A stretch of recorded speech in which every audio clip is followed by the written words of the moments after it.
no matter what you do, there's this sense of time.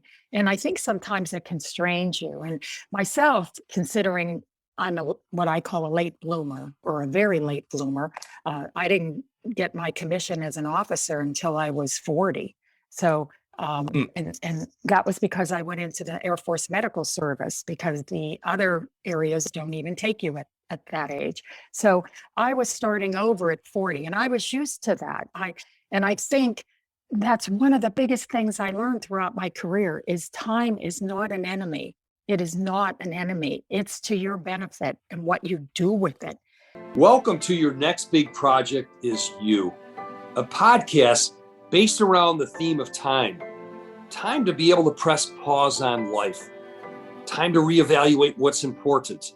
Time to reminisce about where you've come from, what you've learned, and what you've accomplished. Time to revisit your goals, dreams, and vision. And time to remember the people in your life. That's it, my friends. If you've got time, fasten your seatbelt and listen in as we discuss opportunities for the next 5 to 25 years of your life. And remember, your next big project is you.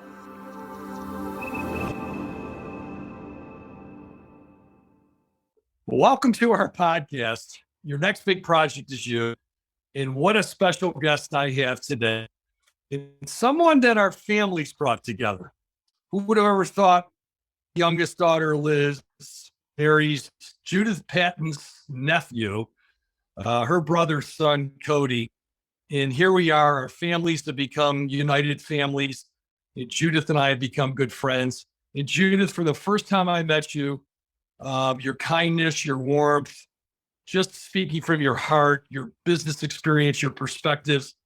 I just said, man, how blessed am I to be able to meet you and to find out more about your journey in your life.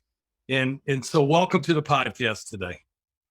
Well, thanks, Leo. Thank you. I'm excited. I'm excited to talk with you. We always have great conversations.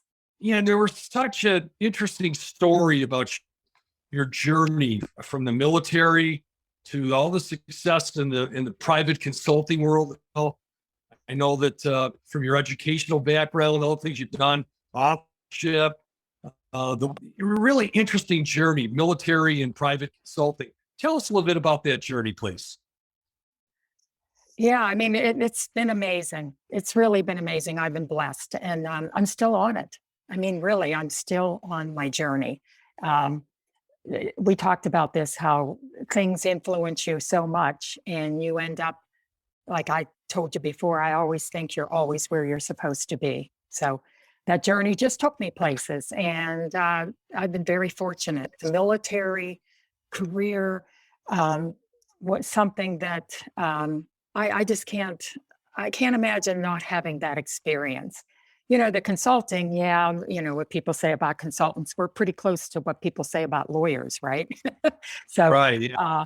But, the military, there's nothing people say about that doesn't just, give you the shivers. So, yeah, it's been a great journey.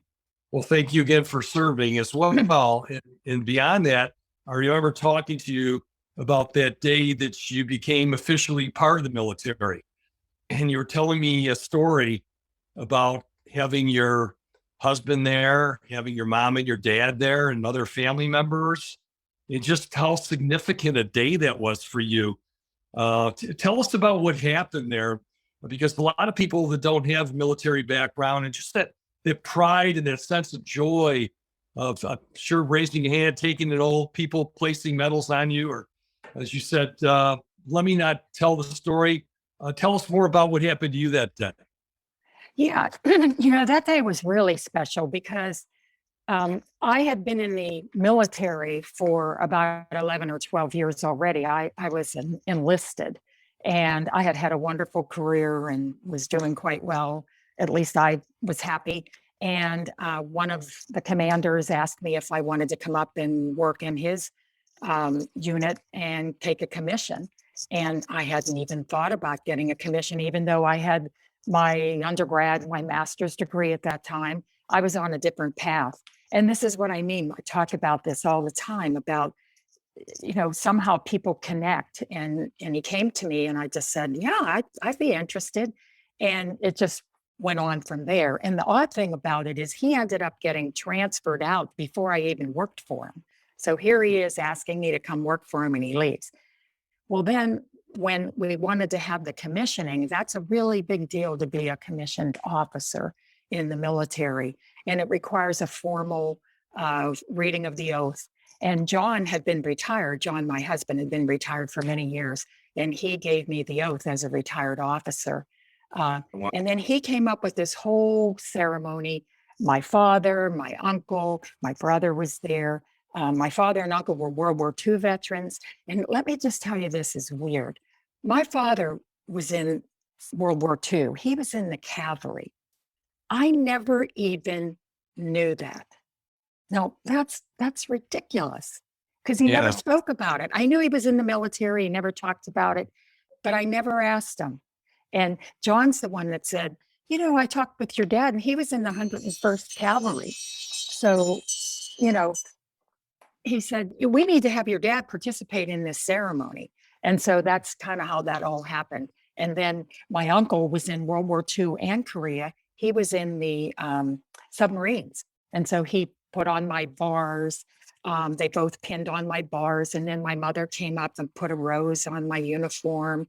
And it was just something I'll never forget. And John put it all together. We had beautiful lunch.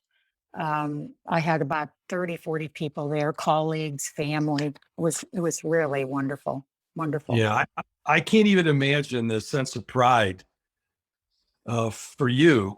And then seeing all the family members and just what an additional education for you in learning about the journey of your other family members, starting with your own dad in terms of what he did. Yeah, he must have been so proud. Oh gosh, can you imagine that? Yeah, it's just thinking as a father myself now. And I got commissioned in 94. I'm trying to think. I think it was 94. No, 96. I got commissioned in 96, I think. It's been so long now, I'm sorry. I got commissioned and then my father died in 96. So died in October of 96. So yeah, all those things are so important. They're so important.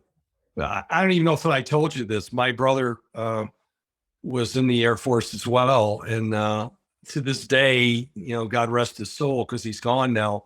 But AF 116400693 was the serial number. And I'll distinctly always remember the day, Judith, with my arm around my mother. I was in 8th grade, I believe, at the time, and seeing my brother at the Rochester airport with about 30 or 40, felt like our whole town was there as he was going off during the Vietnam War to Karachi, Pakistan for an 18-month assignment in a high specialized operation intelligence mode. He couldn't even tell us what the heck he was doing.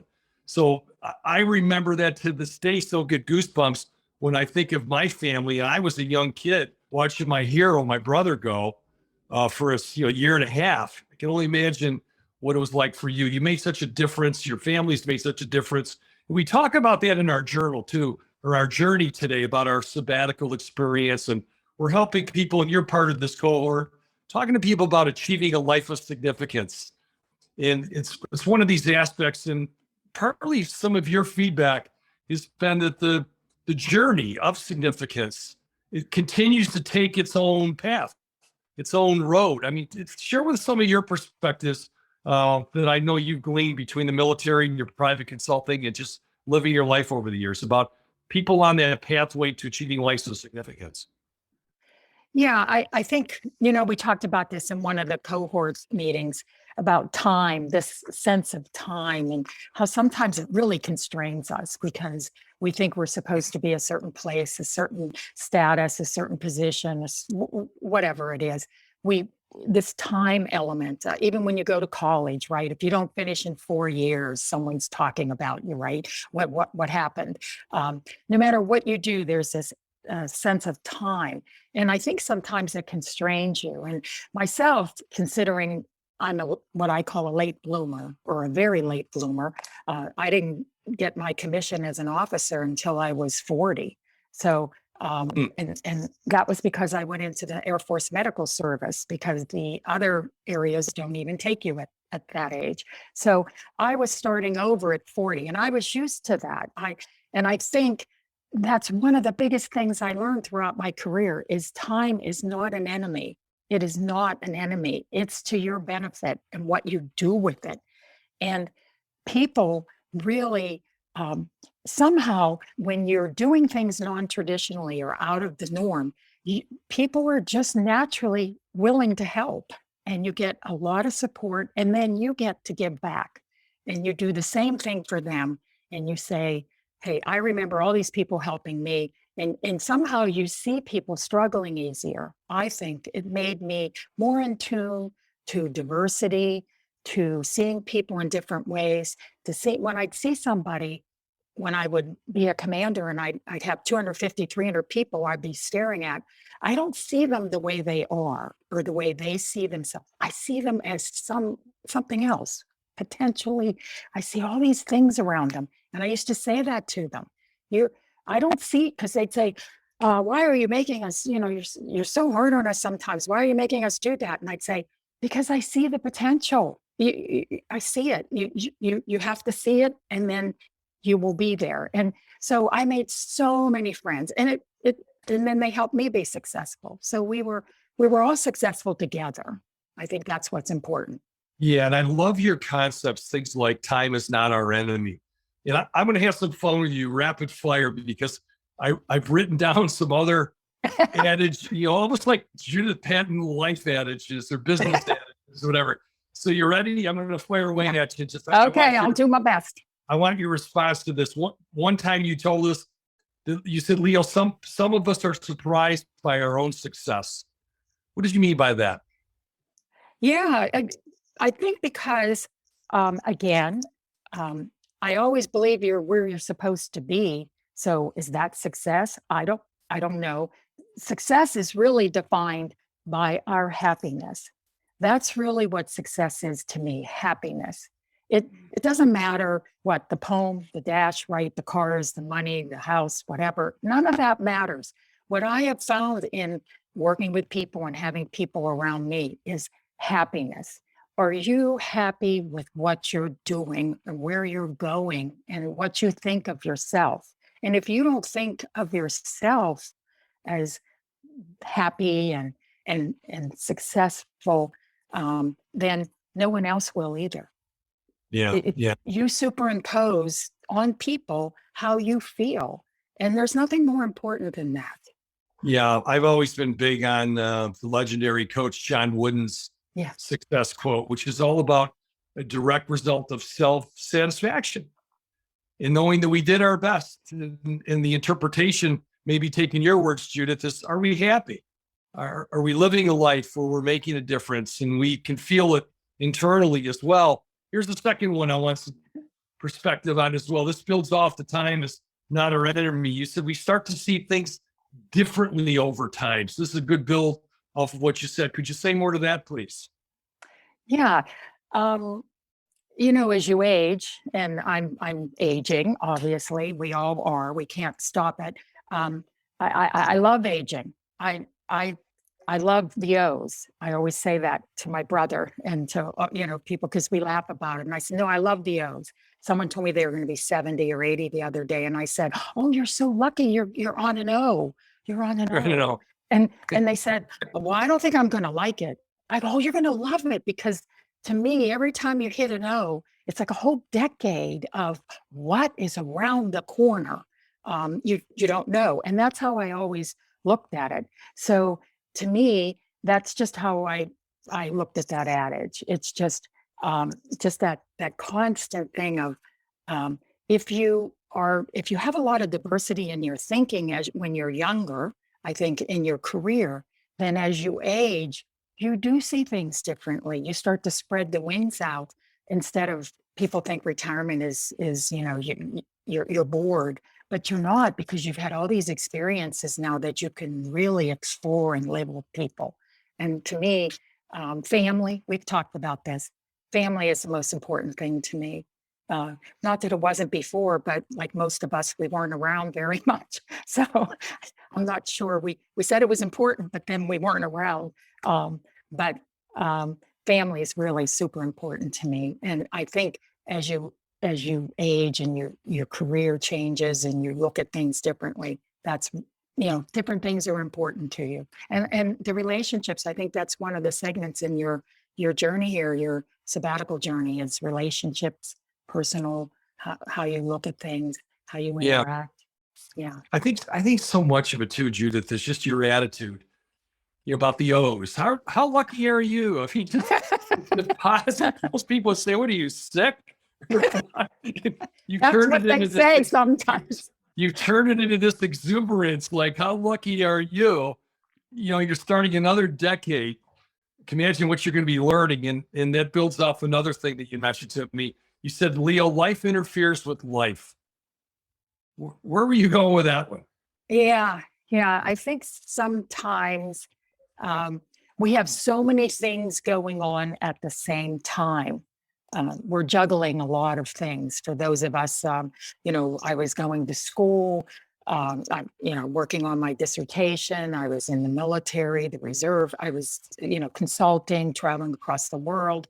I was getting training with the I mean, I had so many things that life sometimes interferes with your life, and you have to really settle that down. That's you really have to settle that down, because you get to yourself is that you're your own self motivator. And sometimes that's what I meant by life interferes. You have to say, okay, what's going to give? What's, what am I going to really focus on, even if it's the next couple of years? I tell my brother that, because he's younger than I, is think about it, because you get wrapped up in life and it interferes with life. And you need to really sit back and think about it. That's all, it's a simple concept, really. Every now and then I see my wife putting a big puzzle together, all these little pieces. And it reminds me of all the different pieces to our life, and try to put this quilt or puzzle or something together that involves for you to start to look at pieces probably and say, this is most important. I can't lose sight of this one right here. And as you said, family being most important, or the advice you're giving to your brother, all those things come into play, as we talk about this thing. You also mentioned that things could get hidden within ourselves. What do you mean by that? Yeah, I think we all do it, right? We're too busy for something, whether it be something personal or health, something going on health wise. It could be work. I'm not going to address that right now, because I know where that's going to go, and I'm going to just move on. And I think sometimes, at least in my experiences, especially working with people, is people hide too many. Those things get hidden subconsciously. They get too deep.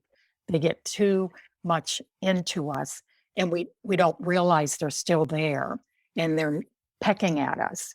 I used to say, we used to laugh when we'd get together, be like, who's pecking? Because it means you're really irritating me, but we didn't want to say that. And so but those things peck at you, but you ignore them.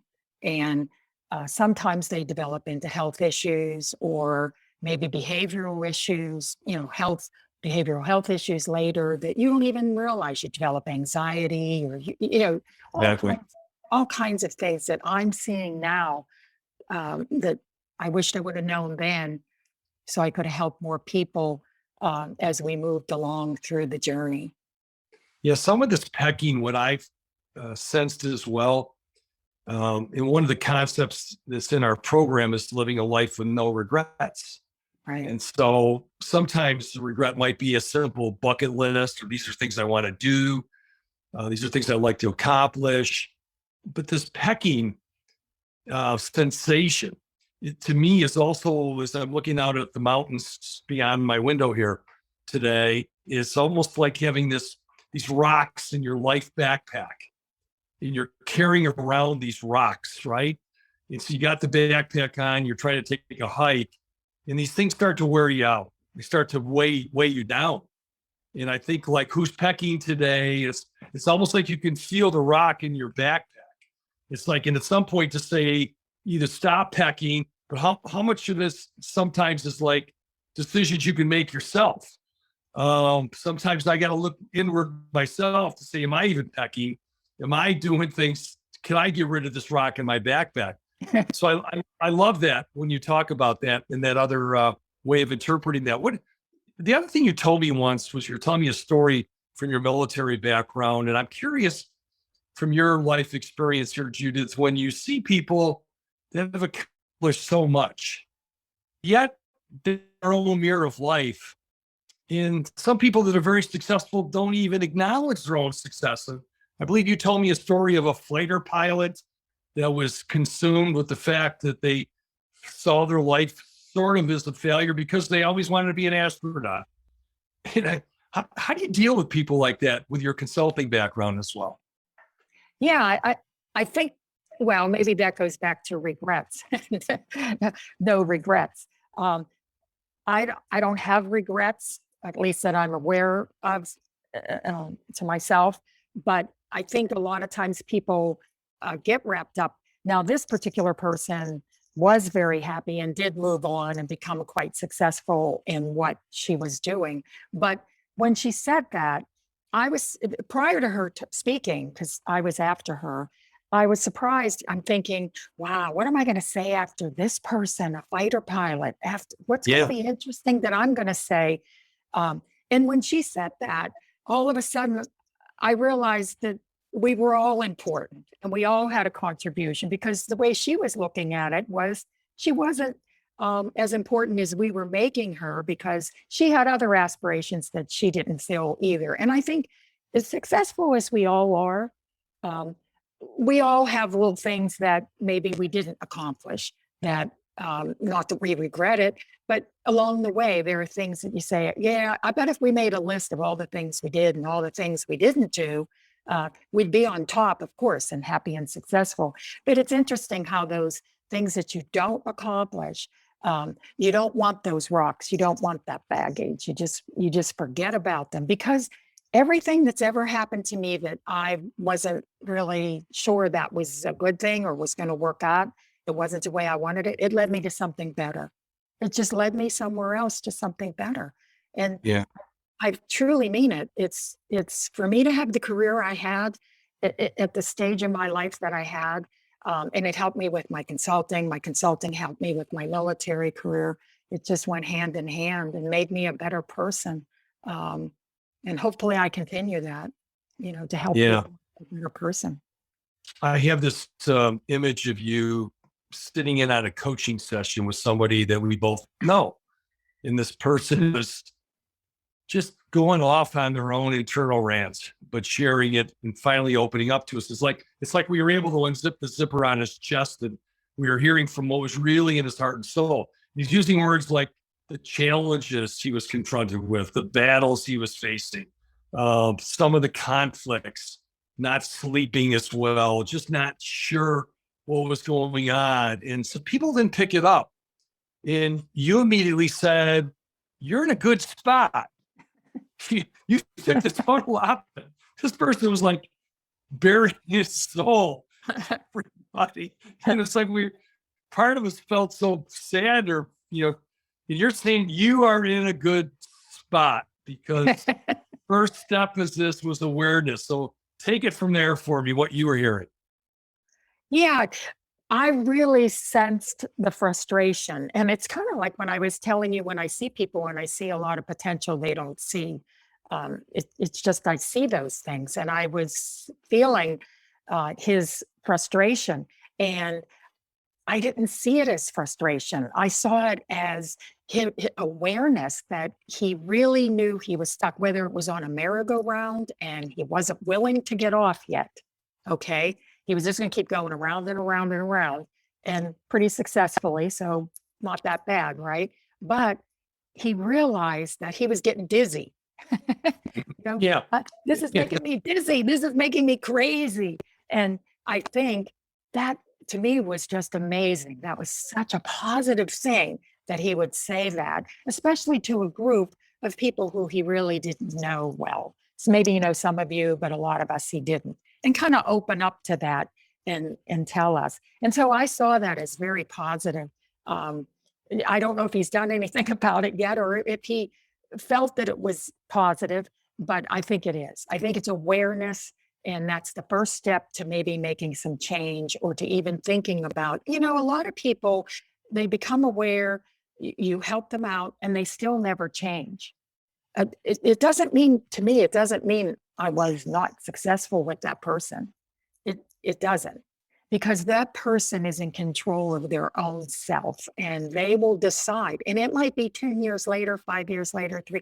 I get people calling me all the time that say, "Oh, Colonel Patton, I remember when you said this or that. And, I use that now, but I didn't like it then. I didn't like it, but I use it now because I get it. I get it, what you were saying to us." So that's what I mean by, I think he was in a good place. Yeah, that probably picks up on that adage that the one of my buddies said, the older I got, the smarter my father became. Yeah. It's probably like the person who told you, Colonel Patton, I didn't like it then, but now I understand what you were doing and why you were doing. You've got this sense of helping people, and you mentioned this to me as well.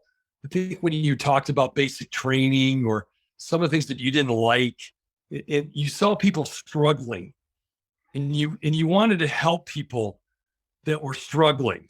It sounds like it came to a further point of awareness to you of seeing people going through challenges and struggles. And but I distinctly remember you say, "Leo, I like to help people who are struggling." Tell us more from what you didn't like in some of those military, the parts of your background, as well as how it transformed into helping people today.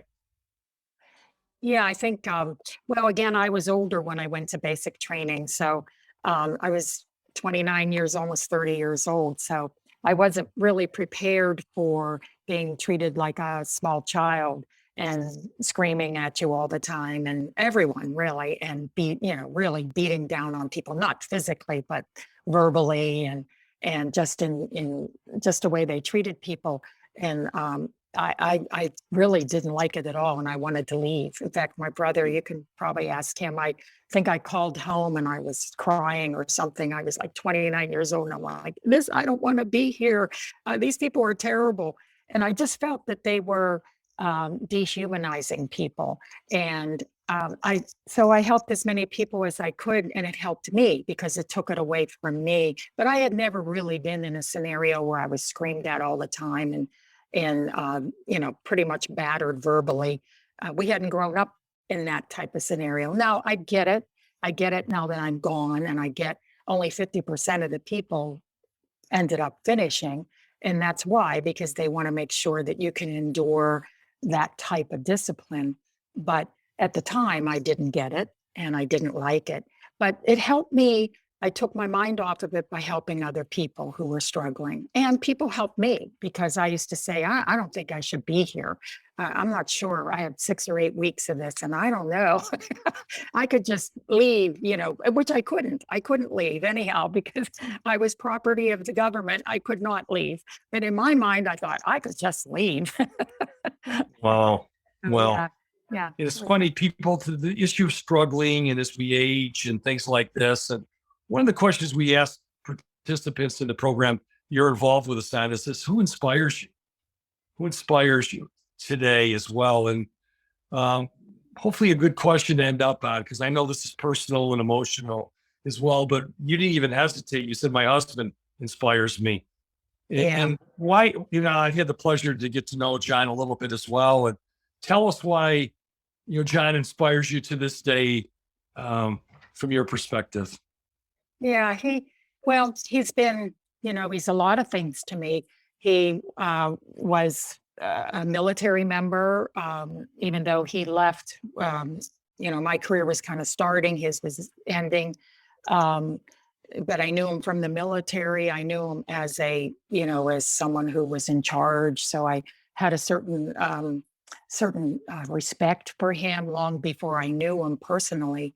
And just like we all do in uniform, we know a lot of people from their rank and their jobs and their positions. And then later on, if we're lucky enough, we get to know them personally. But uh, that was the start of it. And then we bumped into each other later on through consulting and through some of the things going on. And then, because of the military, we had this immediate connection.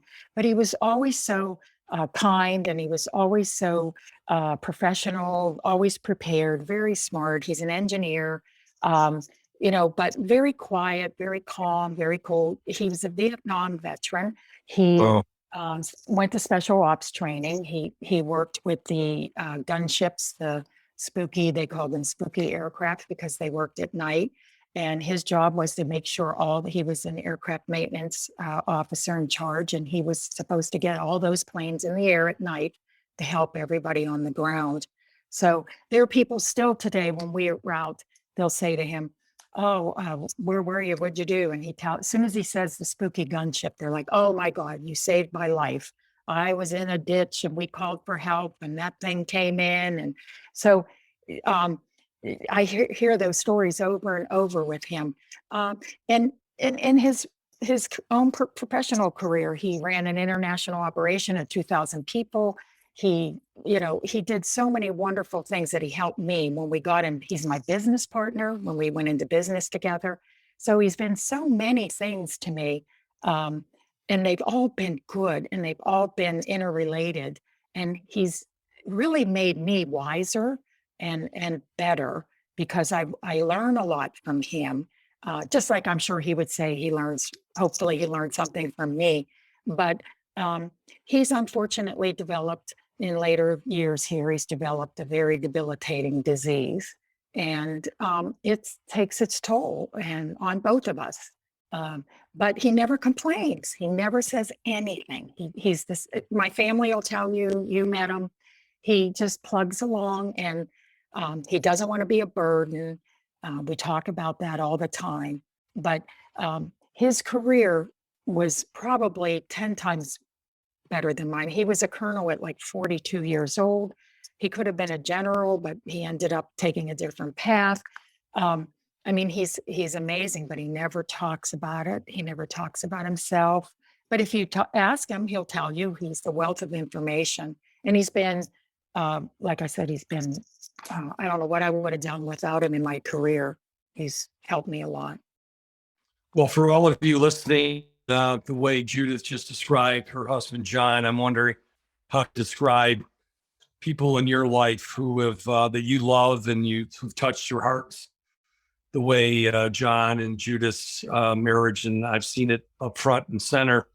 And talk about family, I'm going to do a special shout out to your brother, Jim, affectionately known as Poe, and his beautiful wife, Janine. So if they're listening, hopefully they'll smile when they hear this, and to my beautiful daughter, Liz, and her unbelievable husband, who I tell everybody, Cody had a low.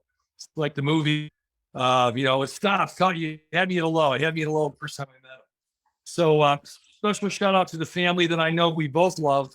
And Judith, what a pleasure you speak to all of the folks affiliated in my life with our podcast. Your next big project is you. You're continuing to live it.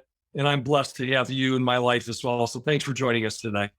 Well, thank you, Leo. Thanks for letting me share some time with you. Thank you. You got it. Talk to you soon. All right. Bye-bye. Thank you.